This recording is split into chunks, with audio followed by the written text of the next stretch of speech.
Breaking update విజయనగరంలో సంచలనం సృష్టించిన బాంబు పేలుళ్ల కుట్ర భగ్నం కేసును ఎన్ఐఏకు అప్పగించింది ప్రభుత్వం. ఉగ్రభావాలు కలిగిన విజయనగరానికి చెందిన సిరాజ్, హైదరాబాద్ కు చెందిన సమీర్ ను ఈ ఏడాది మే 16న పోలీసులు అరెస్ట్ చేశారు.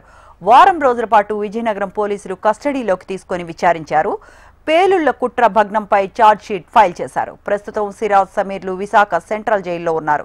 అయితే ఈ కేసును సీరియస్ గా తీసుకున్న పోలీసులు లోతుగా విచారణ జరపాలని కేంద్ర హోంశాఖ ఆదేశాలు జారీ చేసింది. ఈ మేరకు ఈ కేసును నేషనల్ ఇన్వెస్టిగేషన్ ఏజెన్సీ దర్యాప్తు చేయనుంది. త్వరలోనే వీరిద్దరిని ఎన్ఐఏ కస్టడీలోకి తీసుకోనుంది. రైట్, ఇదే అంశానికి సంబంధించిన మరిన్ని అప్డేట్స్ మా కరెస్పాండెంట్ శ్రీధర్ అందిస్తారు. శ్రీధర్,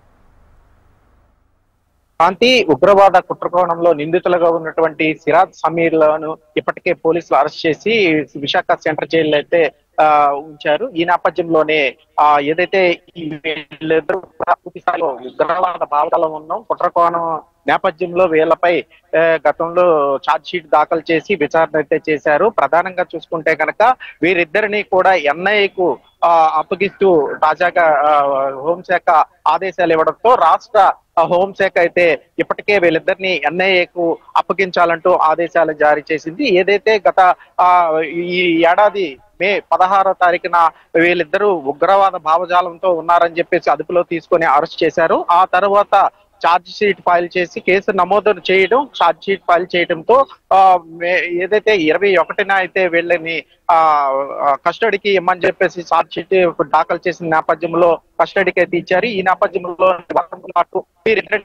కూడా అధికారులు ఇటు స్థాయిలో విచారణ అయితే చేపట్టారు. ఈ విచారణలో అనేక అంశాలు అయితే వెలుగులోకి వచ్చాయి. అయితే ఆ తర్వాత ఇద్దరిని నిందితులను కూడా కోర్టుకి మళ్ళీ హాజరుపరిచి 28వ తారీఖున మళ్ళీ విశాఖ సెంట్రల్ జైలుకి అయితే తరలించారు. ప్రస్తుతం వీరిద్దరు కూడా సిరాజ్, సమీర్ ఇద్దరు కూడా విశాఖ సెంట్రల్ జైల్లో ఉన్నారు.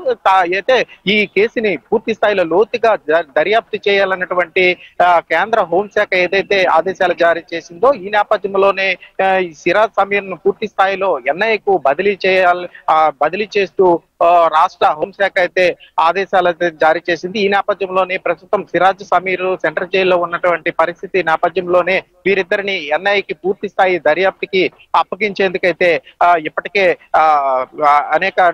ఇప్పటికే పూర్తి స్థాయిలో వీళ్ళిద్దరిని అప్పగించేందుకైతే అధికారులు అయితే సిద్ధంగా ఉన్నట్లు తెలుస్తుంది. Kranti. Right Sridhar, thank you for joining with us.